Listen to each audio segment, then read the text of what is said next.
മനുഷ്യബന്ധങ്ങളുടെ ഏറ്റവും വലിയ സൗന്ദര്യം പരസ്പരമുള്ള വിശ്വാസമാണ്.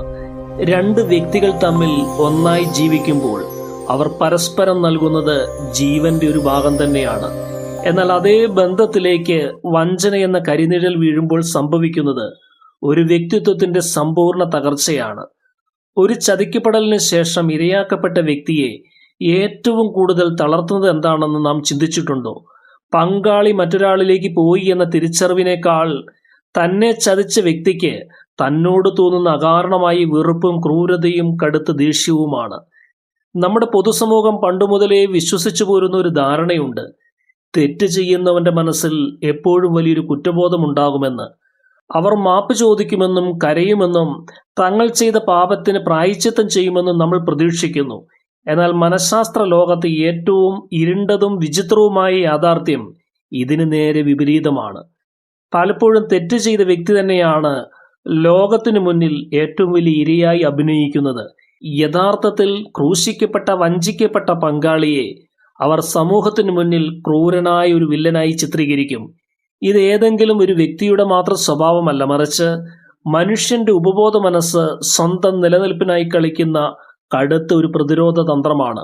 ഒരു സ്ത്രീ തന്റെ പങ്കാളിയെ വഞ്ചിക്കുമ്പോൾ അവളുടെ മനസ്സിന്റെ ഏറ്റവും ആഴമേറിയ ഇരുണ്ട കോണുകളിൽ നടക്കുന്ന സങ്കീർണവും ഭയപ്പെടുത്തുന്നതുമായ 8 മനഃശാസ്ത്രപരമായ മാറ്റങ്ങൾ എന്തൊക്കെയാണ് എന്ന് നമ്മൾ ഈ അധ്യായത്തിൽ തികച്ചും ശാസ്ത്രീയമായി വിശകലനം ചെയ്യുകയാണ്. ഒന്നാമതായി, കുറ്റബോധത്തിന് പകരമുള്ള ദേഷ്യത്തെക്കുറിച്ചാണ് നാം മനസ്സിലാക്കേണ്ടത്. നമ്മൾ വിചാരിക്കുന്നത് ഒരു വഞ്ചന നടക്കുമ്പോൾ ആ സ്ത്രീയുടെ മനസ്സിൽ ആദ്യം ഉണ്ടാകുന്നത് പശ്ചാത്താപത്തിന്റെ നീറ്റിലായിരിക്കുമെന്നാണ്. എന്നാൽ യഥാർത്ഥത്തിൽ അവിടെ സംഭവിക്കുന്നത് പങ്കാളിയോട് തോന്നുന്ന കടുത്ത ദേഷ്യമാണ്. മനഃശാസ്ത്രത്തിൽ ഇതിനെ പ്രൊജക്ഷൻ എന്നും ഡിഫൻസ് മെക്കാനിസം എന്നും വിളിക്കുന്നു. മനുഷ്യൻ തൻ്റെ ഉള്ളിലുള്ള അഴുക്കിനെയും തെറ്റുകളെയും മറ്റൊരാളിലേക്ക് ചാർത്തി കൊടുത്ത് സ്വയം വിശുദ്ധനാകാൻ നോക്കുന്ന ഒരു തന്ത്രമാണിത്. താൻ ചെയ്യുന്നത് വലിയൊരു തെറ്റാണെന്ന ബോധം ഉള്ളിൻ്റെ ഉള്ളിൽ കിടന്ന് അവളോട് നിരന്തരം കലഹിച്ചുകൊണ്ടിരിക്കും. ഈ ആന്തരിക കലഹം വലിയൊരു മാനസിക സമ്മർദ്ദം ഉണ്ടാക്കുന്നു. ഈ സമ്മർദ്ദത്തെ താങ്ങാൻ അവളുടെ അഹന്തയ്ക്ക് കഴിയുകയില്ല. അതുകൊണ്ട് അവൾ ആ ദേഷ്യം മുഴുവൻ തൻ്റെ പങ്കാളിയുടെ മേലേക്ക് തിരിച്ചുവിടുന്നു. അവൾ ചിന്തിക്കാൻ തുടങ്ങും: നീ കാരണം മാത്രമാണ് ഞാൻ മറ്റൊരു വഴി തിരഞ്ഞെടുത്തത്. നീ എന്നെ ശരിയായി സ്നേഹിച്ചിരുന്നെങ്കിൽ, എനിക്ക് സുരക്ഷിതത്വം തന്നിരുന്നെങ്കിൽ ഞാൻ ഒരിക്കലും ഇത് ചെയ്യുകയില്ലായിരുന്നു. ഈ രീതിയിൽ ചിന്തിക്കുന്നതിലൂടെ അവൾ തൻ്റെ തെറ്റിന്റെ ഭാരം പങ്കാളിയുടെ തോളിലേക്ക് വെച്ചു കിട്ടുകയാണ് ചെയ്യുന്നത്. മുൻപ് അതീവ സ്നേഹത്തോടെ പെരുമാറിയിരുന്ന പങ്കാളിയെ പെട്ടെന്നൊരു ദിവസം മുതൽ അവൾ ഒരു ശത്രുവിനെയോ വില്ലനെയോ പോലെ കാണാൻ തുടങ്ങുന്നത് ഈ മനഃശാസ്ത്രപരമായ മാറ്റം കൊണ്ടാണ്. താൻ ചെയ്ത ചതിയെ ന്യായീകരിക്കാൻ അവൾക്ക് പങ്കാളിയെ മോശക്കാരനാക്കിയേ മതിയാകൂ. ആ ദേഷ്യം സത്യത്തിൽ അവളോട് തന്നെയുള്ളതാണ്, പക്ഷേ അവളത് പ്രകടിപ്പിക്കുന്നത് നിങ്ങളോടാണ് എന്ന് മാത്രം. രണ്ടാമതായി, ചരിത്രം തന്നെ തിരുത്തി എഴുതുന്ന മനോഭാവമാണ്. ഈ അവസ്ഥയിൽ അവൾ കടന്നു പോകുന്ന അടുത്ത ഘട്ടം തൻ്റെ ജീവിത കഥയെയും ഭൂതകാലത്തെയും മുഴുവൻ തിരുത്തി എഴുതുക എന്നതാണ്. മനഃശാസ്ത്രത്തിൽ ഇതിനെ ഹിസ്റ്റോറിക്കൽ റിവിഷനിസം എന്ന് പറയാം. അതായത്, ഭൂതകാലത്ത് നിങ്ങൾ തമ്മിൽ ഉണ്ടായിരുന്ന മനോഹരമായ നിമിഷങ്ങളെയും പരസ്പരമുള്ള സ്നേഹത്തെയും അവൾ മനഃപൂർവ്വം ഓർമ്മകളിൽ നിന്ന് ഡിലീറ്റ് ചെയ്യുകയോ അല്ലെങ്കിൽ അതിനെയൊക്കെ വെറും അഭിനയമായി മാത്രം ചിത്രീകരിക്കുകയോ ചെയ്യും. പങ്കാളി മുൻപ് ചെയ്ത നല്ല കാര്യങ്ങളെല്ലാം, നൽകിയ സമ്മാനങ്ങളെല്ലാം അവൾ വളരെ പെട്ടെന്ന് മറന്നു കളയും. പകരം മുൻപ് എപ്പോഴോ നടന്ന ചെറിയ വിയോജിപ്പുകളോ സാധാരണ കുടുംബ വഴക്കുകളോ ഉണ്ടെങ്കിൽ അതിനെയൊക്കെ വലിയൊരു ക്രൂരതയായി അവൾ പുനർനിർമ്മിക്കും. മറ്റുള്ളവരോട് സംസാരിക്കുമ്പോഴും അവൾ ഈ മാറ്റി എഴുതിയ പുതിയ കഥകളാണ് പറയുക. അവൻ പണ്ടേ എന്നെ മാനസികമായി പീഡിപ്പിക്കുമായിരുന്നു, എൻ്റെ സ്വാതന്ത്ര്യം തടയുകയായിരുന്നു എന്ന് അവൾ ആവർത്തിച്ചു പറയും. പങ്കാളി എത്രയൊക്കെ ആത്മാർത്ഥതയുള്ളവനാണെന്ന് വച്ചാലും അവനൊരു ക്രൂരനാണ് എന്ന് സ്വന്തം മനസ്സിനെയും മറ്റുള്ളവരെയും ബോധ്യപ്പെടുത്തുന്നത് വരെ അവൾ ഈ കഥകൾ മാറ്റിക്കൊണ്ടേയിരിക്കും. അവൾ ഒരു പുതിയ ഭൂതകാലം സൃഷ്ടിക്കുകയാണ്. അതിൽ അവൾ പണ്ടേ ഒരു തടവറയിലായിരുന്നു. ആ തടവറയിൽ നിന്ന് രക്ഷപ്പെടാൻ വേണ്ടിയാണ് താൻ പുതിയൊരു ബന്ധം തിരഞ്ഞെടുത്തത് എന്ന് അവൾ സ്വയം വിശ്വസിപ്പിക്കുന്നു. അങ്ങനെ അവളുടെ മനസ്സിൽ നിങ്ങളൊരു വില്ലനായി പൂർണ്ണമായും മാറ്റി പ്രതിഷ്ഠിക്കപ്പെടുന്നു. മൂന്നാമതായി, സ്വന്തം കള്ളം വിശ്വസിക്കുന്ന അവസ്ഥയാണ്. മനഃശാസ്ത്ര ലോകത്ത് ഏറ്റവും വിചിത്രവും ഭയപ്പെടുത്തുന്നതുമായ ഒരു പ്രതിഭാസമാണിത്. ഇതിനെ കൺഫാബുലേഷൻ അല്ലെങ്കിൽ സ്വയം ചതിക്കൽ എന്ന് വിളിക്കാം. തുടക്കത്തിൽ മറ്റുള്ളവരുടെ കണ്ണിൽ പൊടിയിടാനും തന്റെ വഞ്ചന പുറത്താകാതിരിക്കാനും വേണ്ടിയാണ് അവൾ കള്ളങ്ങൾ പറഞ്ഞു തുടങ്ങുന്നത്. എന്നാൽ കാലക്രമേണ ആ കള്ളങ്ങൾ ഓരോരുത്തരോടായി ആവർത്തിച്ചു പറഞ്ഞുകൊണ്ട് അവൾ സ്വന്തം മനസാക്ഷിയെ പോലും വിഡ്ഢിയാക്കുന്നു. നമ്മുടെ തലച്ചോറിന്റെ ഒരു പ്രത്യേകത എന്തെന്നാൽ, ഒരേ കള്ളം ആവർത്തിച്ച് കേൾക്കുകയും പറയുകയും ചെയ്യുമ്പോൾ അതിനെ സത്യമായി സ്വീകരിക്കാൻ തുടങ്ങും. കള്ളം പറഞ്ഞു പറഞ്ഞ് ഒടുവിൽ അവൾ കെട്ടിച്ചമച്ച കള്ളക്കഥകൾ തന്നെയാണ് യഥാർത്ഥ സത്യമെന്ന് അവൾ സ്വയം വിശ്വസിച്ചു തുടങ്ങും. അതുകൊണ്ട് തന്നെയാണ് അവരെ പിന്നീട് എത്ര ചോദ്യം ചെയ്താലും കള്ളം കണ്ടുപിടിച്ചാലും അവർക്ക് ഒരു കുറ്റബോധവും ഉണ്ടാകാത്തത്. കാരണം അവരുടെ തലച്ചോറിലെ ഓർമ്മകളുടെ സ്ഥാനത്ത് ഇപ്പോൾ ആ കള്ളക്കഥകളാണ് ഇരിക്കുന്നത്. ഈ അവസ്ഥയിലെത്തുമ്പോൾ അവൾക്ക് പിന്നീട് ഒട്ടും സങ്കടം തോന്നുകയില്ല. നിങ്ങൾ എത്രയൊക്കെ തെളിവുകൾ നിരത്തിയാലും ചാറ്റുകൾ കാണിച്ചാലും അവൾ അത് അംഗീകരിക്കുകയില്ല. കാരണം അവളുടെ സ്വന്തം ലോകത്ത് അവൾ വിശ്വസിക്കുന്ന കള്ളം മാത്രമാണ് പരമമായ സത്യം. അവൾ സ്വന്തം മനസ്സിനെ അത്രമേൽ വഞ്ചിച്ചു കഴിഞ്ഞിരിക്കുന്നു. ഒരു കള്ളം സത്യമായി മാറുന്ന ഭയാനകമായ അവസ്ഥയാണിത്. നാലാമതായി, പിടിക്കപ്പെടുമ്പോഴുള്ള പരിഭ്രാന്തിയാണ്. ഏതൊരു രഹസ്യവും എന്നെങ്കിലും ഒരിക്കൽ പുറത്തു വരുമല്ലോ.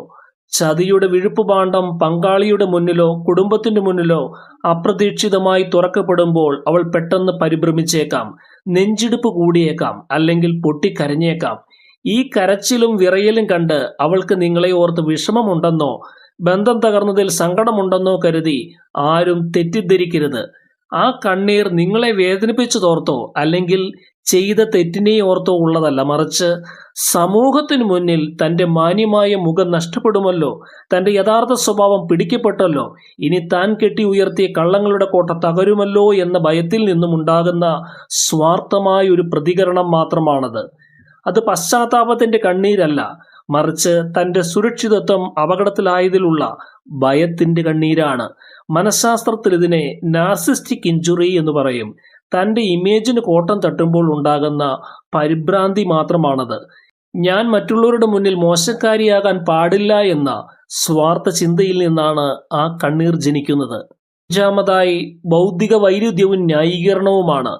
മനഃശാസ്ത്രത്തിൽ വളരെ പ്രശസ്തമായൊരു സിദ്ധാന്തമുണ്ട്, കോഗ്നിറ്റീവ് ഡിസോണൻസ് അഥവാ ബൗദ്ധിക വൈരുദ്ധ്യം.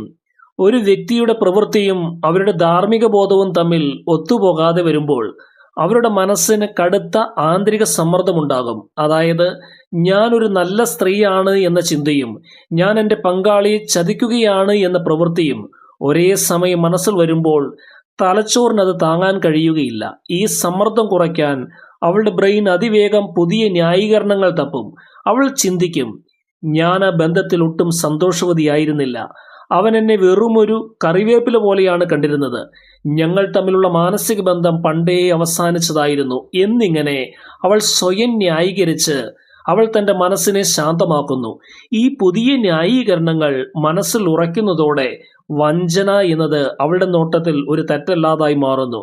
അവൾ തന്നെ ബോധ്യപ്പെടുത്തും, ഇത് ചതിയല്ല, മറിച്ച് തൻ്റെ ജീവനും സന്തോഷവും നിലനിർത്താൻ വേണ്ടിയെടുത്ത ഒരു നല്ല തീരുമാനമാണ് എന്ന്. മനസ്സ് കള്ളങ്ങളെ ന്യായീകരിച്ച് സുഖം കണ്ടെത്തുന്ന അവസ്ഥയാണിത്. ആറാമതായി, ഇരവാദമാണ്. അവൾ വഞ്ചകയുടെ സ്ഥാനത്തു നിന്നും മാറി സ്വയം ഒരു ഇരയായി സമൂഹത്തിന് മുന്നിൽ പ്രത്യക്ഷപ്പെടുന്നു. ഇതാണ് വിക്ടിം കാർഡ് പ്ലേയിങ്. തന്നെ ചതിക്കാൻ പ്രേരിപ്പിച്ച സാഹചര്യങ്ങളുടെ ഇരയാണ് താനെന്നും തന്റെ പങ്കാളിയുടെ അവഗണനയോ പെരുമാറ്റദൂഷ്യമോ കാരണമാണ് താൻ മറ്റൊരു പുരുഷനിലേക്ക് ആകർഷിക്കപ്പെട്ടതെന്നും അവൾ ഉറപ്പിച്ചു പറയുന്നു. ഇതിലൂടെ വഞ്ചനയുടെ എല്ലാ ഉത്തരവാദിത്വവും പൂർണ്ണമായും പുരുഷന്റെ തലയിൽ കെട്ടിവെക്കപ്പെടുന്നു. സമൂഹവും കുടുംബവും പലപ്പോഴും ഈ ഇരവാദത്തിൽ വീണുപോകാറുണ്ട്.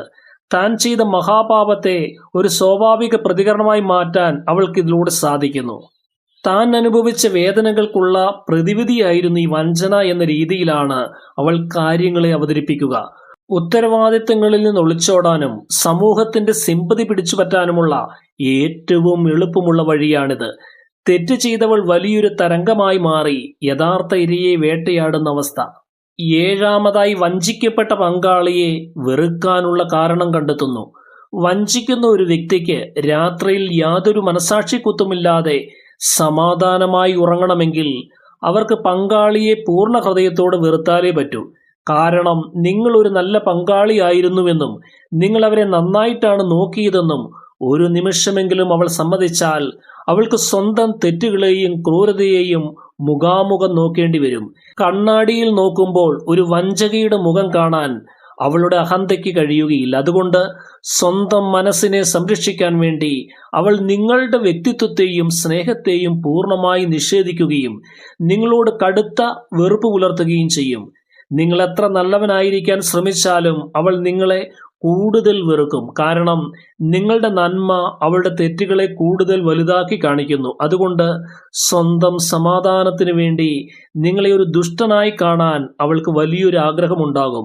നിങ്ങളെ വെറുക്കുക എന്നത് അവളുടെ ആവശ്യമാണ്. അവളുടെ നിലനിൽപ്പിന്റെ ഭാഗമാണത്. എട്ടാമതായി, നിരന്തരമായ കുറ്റപ്പെടുത്തലുകളാണ്. തൻ്റെ ഉള്ളിലെ കള്ളത്തരങ്ങളെയും അഴുക്കിനെയും മറച്ചുപിടിക്കാൻ അവൾ നിങ്ങളുടെ ഓരോ ചലനങ്ങളിലും സൂക്ഷ്മമായി കുറ്റങ്ങൾ കണ്ടുപിടിച്ചുകൊണ്ടിരിക്കും. ഇതിനെ മനഃശാസ്ത്രത്തിൽ ഡിഫ്ലക്ഷൻ എന്ന് വിളിക്കുന്നു. ശ്രദ്ധ തിരിക്കൽ എന്നാണ് ഇതിന്റെ അർത്ഥം. നിങ്ങൾ സംസാരിച്ചാൽ അതിൽ കുറ്റം, മിണ്ടാതിരുന്നാൽ അതിൽ കുറ്റം.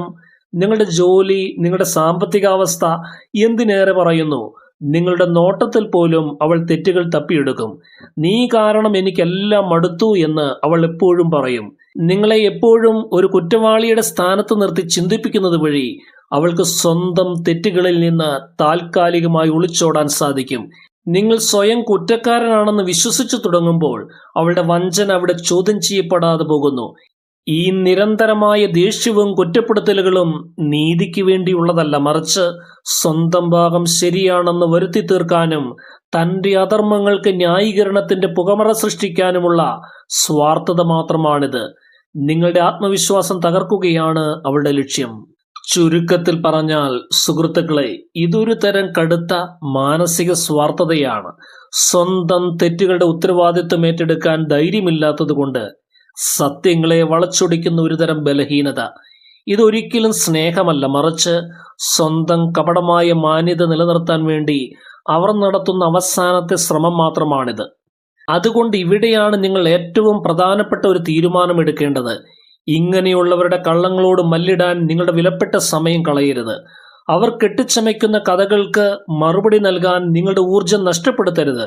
മറുപടികൾക്ക് വേണ്ടി അവരുടെ പിന്നാലെ നടന്ന് നിങ്ങളുടെ അന്തസ്സും ആത്മാഭിമാനവും കളയരുത്. ഒരിക്കൽ വഞ്ചിച്ചവർ അവരുടെ മനസ്സിൽ നിങ്ങളെ വില്ലനാക്കി കഴിഞ്ഞു. അവിടെ ഇനി ഒരു മാറ്റവും ഉണ്ടാകാൻ പോകുന്നില്ല. വഞ്ചിച്ചവർക്കുള്ള ഏറ്റവും വലിയ ശിക്ഷ നിങ്ങളുടെ ഭാഗത്തു നിന്നുള്ള ചീത്തവിളികളോ പ്രതികാരമോ അല്ല, മറിച്ച് നിങ്ങൾ നിങ്ങളുടെ ജീവിതത്തിൽ വിജയിച്ച് കാണിക്കുന്നതാണ് അവർക്കുള്ള ഏറ്റവും വലിയ മറുപടി. നിങ്ങളുടെ മൂല്യം അറിയാത്തവരുടെ മുന്നിൽ ജീവിച്ചു തീർക്കാനുള്ളതല്ല നിങ്ങളുടെ ഈ ജീവിതം. ഇന്നത്തെ എപ്പിസോഡ് ഏവർക്കും പ്രയോജനപ്രദമായി തീർന്നു എന്ന് കരുതുന്നു. എല്ലാ സ്നേഹിതർക്കും നന്ദി.